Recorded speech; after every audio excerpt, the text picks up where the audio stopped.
Ternyata jawabannya adalah rekayasa kelangkaan yang sengaja dirancang. Ada dua cara. Pertama, mereka memotong laju pembuatan koin baru secara drastis, mirip-mirip halvingnya Bitcoin lah. Kedua, dan ini yang paling penting, ada sistem lock-up atau penguncian. Jutaan pengguna secara sukarela mengunci koin mereka selama bertahun-tahun.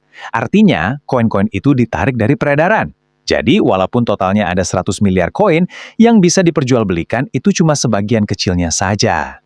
Tapi, langkah aja nggak cukup. Betul kan? Anda bisa aja punya satu-satunya batu di dunia. Tapi kalau nggak ada yang mau, ya nilainya nol. Harus ada permintaan yang nyata. Harus ada alasan buat orang-orang memakai koin ini. Nah, disinilah kegunaan atau utilitas di dunia nyata jadi super penting. Dan sepertinya, tahun 2026 ini bakal jadi tahun transisi besar-besaran. Koin Pi ini akan berubah dari yang tadinya cuma angka di aplikasi menjadi aset kripto beneran di blockchain publik. Setuju dan menyukai tayangan ini? Tinggalkan komentar terbaiknya untuk Yasdar TV lebih berkembang dan berkualitas. Biasakan selalu mencari informasi dan berita lain sebagai referensi dan pembanding untuk menguji kebenaran informasi yang admin sajikan. Yasdar TV saluran Pi Network tetap bersama Anda, kami mengudara.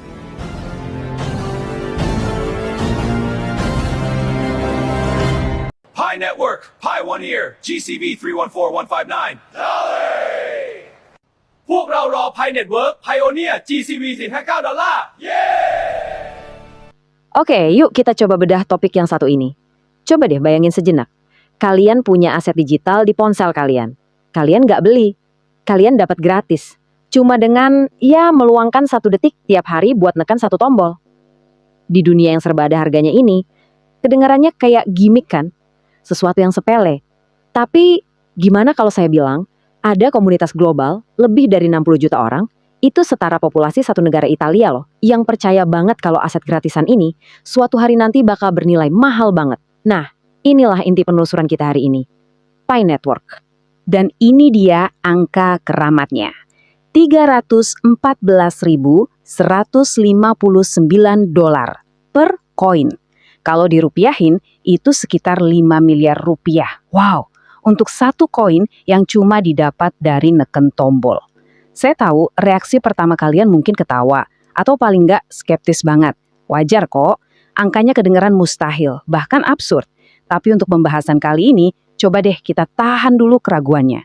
Anggap aja kita ini detektif yang lagi mencoba mecahin misteri di balik angka fantastis ini. Ini dia pertanyaan utamanya. Pertanyaan bernilai 5 miliar rupiah itu sendiri. Dari mana sih angka yang spesifik banget dan kayaknya nggak masuk akal ini datang? Apa ini cuma sekedar halusinasi massal aja yang dipicu oleh mimpi jutaan orang? Atau jangan-jangan ada logika tersembunyi, sebuah arsitektur ekonomi dan psikologis yang sengaja dirancang di baliknya.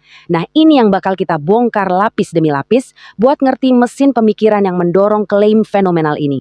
Oke, sebelum kita ngomongin yang teknis-teknis, penting banget buat kita paham skala fenomena ini. Ini tuh bukan proyek kripto biasa yang cuma diikutin segelintir orang. Kita lagi ngomongin sebuah gerakan sosial ekonomi digital yang masif dengan puluhan juta pengguna aktif di lebih dari 190 negara. Mereka semua disatukan oleh satu visi, satu klaim yang ambisius banget, sampai-sampai menantang cara kita mikir soal nilai. Nah, ini yang paling gila dari perbandingan ini. Jurang yang misahin kedua angka itu, dalam banget. Di satu sisi, kita punya visi komunitas, target harga yang rasanya mau nembus langit. Di sisi lain, kita punya realitas pasar hari ini, di mana token IOU-Pi diperdagangkan di bursa dengan harga sekitar 17 sen dolar. Beberapa ribu rupiah aja. Bedanya, kalau kalian hitung, itu sekitar 1,7 juta kali lipat. Ini bukan sekedar beda, ini udah kayak beda alam semesta. Jadi, apa sih yang sebenarnya mau dijembatani di sini? Buat nemuin jembatan itu, kita harus mulai dari lapisan pertama misteri ini. Psikologi massa. Angka 314.159 itu bukan angka yang dipilih asal-asalan loh. Ada tujuan dan makna yang spesifik banget di baliknya. Ini adalah sebuah konstruksi psikologis yang dirancang buat menanamkan sebuah ide, sebuah jangkar, di dalam pikiran puluhan juta pengguna. Nah, ini konsep kuncinya. JCV atau nilai konsensus global. Ini adalah sebuah eksperimen radikal dalam membentuk nilai. Jadi, Alih-alih ngebiarin harga ditentukan oleh pasar, oleh jual beli di bursa, komunitas Pi justru coba nentuin nilai dari bawah ke atas. Mereka tuh bareng-bareng bilang, bagi kami, nilai satu Pi itu segini, dan kami nggak bakal transaksi di bawah harga itu. Ini semacam upaya menciptakan fakta ekonomi lewat kesepakatan sosial. Dan kalau kalian perhatiin urutan angkanya, 314159, yap, bener banget.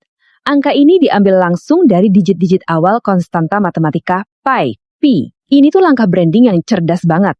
Dengan ngikat target nilai ke nama proyeknya sendiri, angkanya jadi lebih gampang diingat, lebih simbolis, dan jadi kerasa punya dasar yang ilmiah. Padahal sebetulnya ini kan permainan simbol aja. Jadi, di sini nih intinya. GCV itu bukan cuma target mimpi, tapi berfungsi sebagai jangkar psikologis dengan tujuan yang sangat praktis. Buat banyak pengguna di negara-negara yang mata uangnya terus-terusan kegerus inflasi, kayak di India, Nigeria, atau bahkan Indonesia, punya aset dengan patokan dolar yang tinggi, itu jadi semacam benteng pelindung daya beli.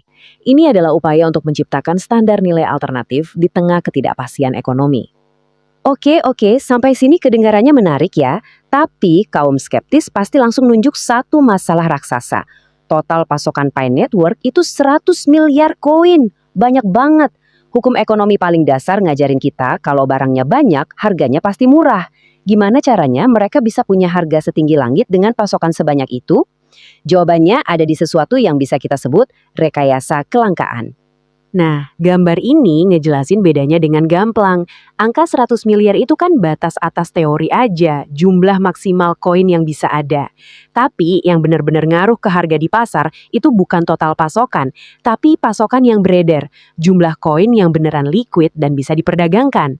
Tim inti Pi udah ngerancang mekanisme buat bikin pasokan yang beredar ini jadi super kecil. Ada dua cara utama buat rekayasa kelangkaan ini. Pertama, mirip kayak mekanisme halving di Bitcoin. Laju pembuatan koin barunya terus-terusan dipangkas, jadi makin langka. Kedua, dan ini yang paling signifikan, adalah sistem penguncian. Para pengguna didorong buat secara sukarela mengunci sebagian besar koin mereka untuk periode tertentu, misalnya 1-3 tahun. Imbalannya, laju nambangnya jadi lebih tinggi. Ini secara efektif narik miliaran koin dari peredaran pasar. Tentu aja, cuma ngurangin pasokan doang nggak bakal cukup. Kalian bisa aja punya satu-satunya kerikil di dunia. Tapi kalau nggak ada yang mau, ya nilainya tetap nol kan? Kelangkaan itu harus ketemu sama permintaan. Dan permintaan datang dari kegunaan nyata. Jadi Pi Network harus berubah dari sekedar angka di aplikasi menjadi sesuatu yang beneran bisa dipakai. Coba kita lihat gimana ini dibangun. Tahun 2026 itu direncanain sebagai tahun transisi besar di mana Pi bakal sepenuhnya pindah ke blockchain publik atau mainnet. Ini bukan cuma update teknis, ini adalah momen di mana seluruh ekosistemnya mulai hidup.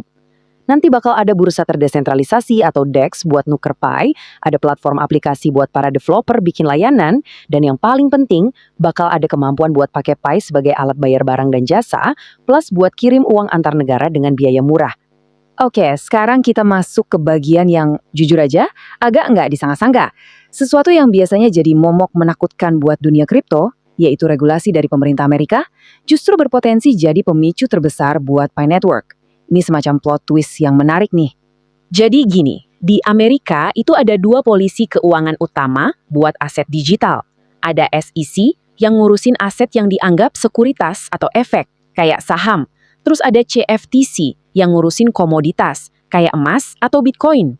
Selama ini banyak proyek kripto takut banget diklasifikasiin sebagai sekuritas sama SEC karena aturannya ketat dan ngebatasin banget. Sebaliknya, kalau jadi komoditas, jalurnya jauh lebih jelas.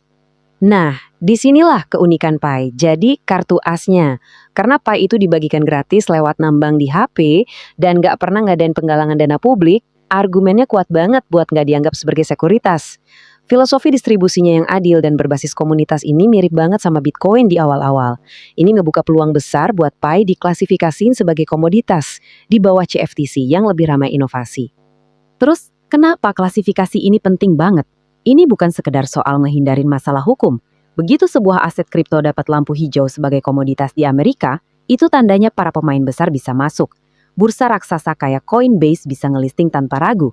Dan yang terpenting, dana-dana investasi institusional dari Wall Street yang ngelola triliunan dolar akhirnya punya landasan hukum yang kuat buat mulai investasi. keran banjir uang institusional pun terbuka lebar. Oke, setelah kita ngebahas semua hal-hal bagus untuk jangka panjangnya, psikologi, kelangkaan, utilitas, dan regulasi, sekarang waktunya kita balik lagi ke bumi. Kita perlu lihat paradoks yang terjadi di pasar sekarang nih, di mana ada pertarungan sengit antara visi masa depan yang megah dan pragmatisme pasar jangka pendek.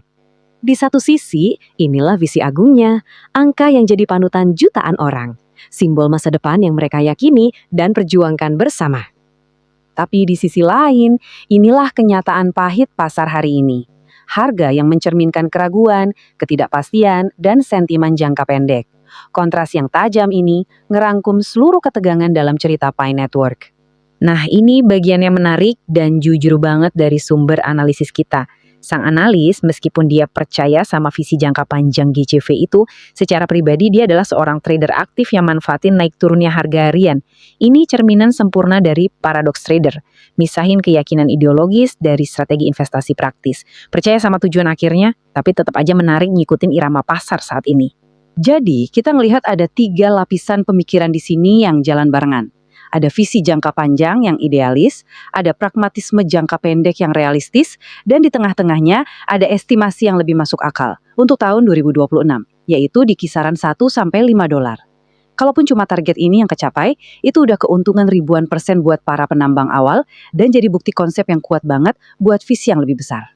Sebelum admin lanjutkan, bagi sahabat Yasdar yang memerlukan baju kebesaran V Network, silahkan untuk melakukan pemesanan dan sekaligus check out pada sejumlah link yang telah admin sematkan di kolom deskripsi.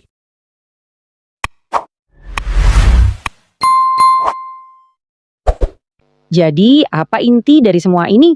Terlepas dari harga rendah yang kita lihat sekarang, ada pergerakan-pergerakan fundamental yang signifikan lagi terjadi di bawah permukaan.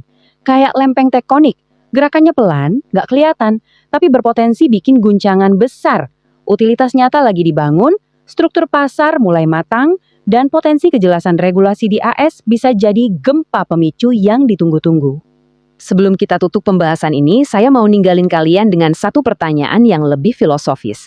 Kalau puluhan juta atau bahkan ratusan juta orang di seluruh dunia bareng-bareng sepakat kalau sebuah aset digital yang mereka ciptakan bersama itu punya nilai yang luar biasa tinggi, pada titik mana kesepakatan itu berhenti jadi sekedar keyakinan dan mulai jadi sebuah fakta ekonomi baru? Sebuah realitas yang diciptakan oleh kekuatan kehendak kolektif yang mungkin gak bisa lagi diabaikan atau disangkal oleh otoritas manapun. Demikian sahabat Yasdar, kita adalah pioner, dan pioner adalah kita tetap saling berbagi edukasi dan pengalaman untuk memantapkan pengetahuan kita terhadap proyek V Network. Pertahankan seluruh aset digital yang sudah kita miliki, yang kita sudah menambangnya bertahun-tahun lamanya, jangan pernah mudah terprovokasi, mudah tergembosi sejumlah pihak yang tidak bertanggung jawab, yang hanya akan merugikan nasib para pioner ke depan. Biarkan semua kebisingan senantiasa meramaikan akun sosial media yang kita punya. Kita tetap di jalur, tetap semangat, tetap optimis, tetap bersyukur, tetap mengambil semua peluang dan potensi baik yang ada hari ini untuk menjemput hari esok yang lebih baik. Salam petir, jeder jeder jeder. Wassalamualaikum warahmatullahi wabarakatuh.